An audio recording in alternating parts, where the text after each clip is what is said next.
especially with flu. Dr. Boyle, you touched on this with your reference to this topic on the effect of a herd immunity syndrome, which I appreciate, particular settings in which adults and seniors are more susceptible to infectious diseases if they are not vaccinated. I'd like to figure out if we can look for ways that federal programs can help by removing barriers to services like vaccines and providing the right incentives for people to use them. And what procedural barriers exist to ensuring seniors have proper access to vaccines? Do we need more education seniors provide to overcome these challenges? I'm going to give you a personal illustration. A young lady, but she was in her 80s, but she was young. She made sure that all 6 of her children got flu shots, and in turn all of their grandchildren, and then that was a bunch of folks.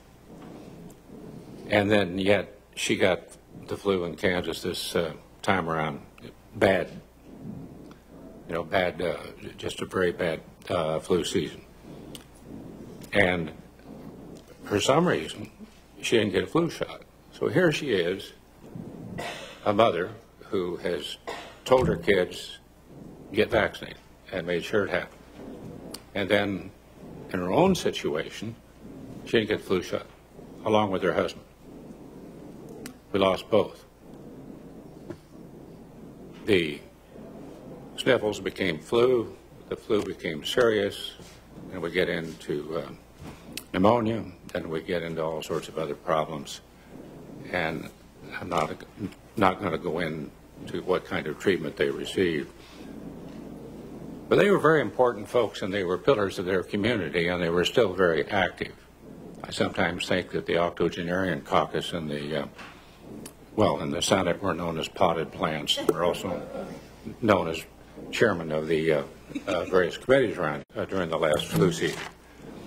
I don't get it. I don't understand why in a period of your life when you would be obviously saying, I need a flu shot, and then respond to why you didn't do it, so well, we're just getting around to it. I don't know if any of you would like to offer any opinions. We're talking about young people all the time, but there are people who still contribute to this society, even though there's no bar graph after 80 or anything. We're just out there. Anybody want to comment? Dr. Ulmer? So thank you, Senator. And the story you narrated is not unique, unfortunately, in this country and throughout the world. The elderly are one of the highest risk groups for complications after influenza. The vaccines are slightly less effective in the elderly, but that's the reason we need more of them to be vaccinated. And this is one of the gaps that I was talking about, that we don't have evidence base to communicate to several groups, including the elderly. And this is not a group that is actively opposed to vaccines. They have, the concept of vaccines, and they have seen what infectious diseases can do. But at that time, when a lot of the discussion has revolved around childhood vaccines, we need evidence-based strategies to communicate to not just the elderly, but also to their health systems. The providers who deal with the elderly don't have, unfortunately, the muscle memory to talk about vaccines and to make it part of their routine clinical practices. There's a lot to be done, and thank you for highlighting that issue. Mr. Chairman, my time has expired. I want you to know that we did not plan this, Dr. Ulmer and myself, before the committee hearing, but he certainly hit the nail on the head. And I think it's an issue that we overlook. Thank you. Thank you. Senator Kaine. Thank you, Mr. Chair, and thank you to the witnesses. This has been a fascinating topic.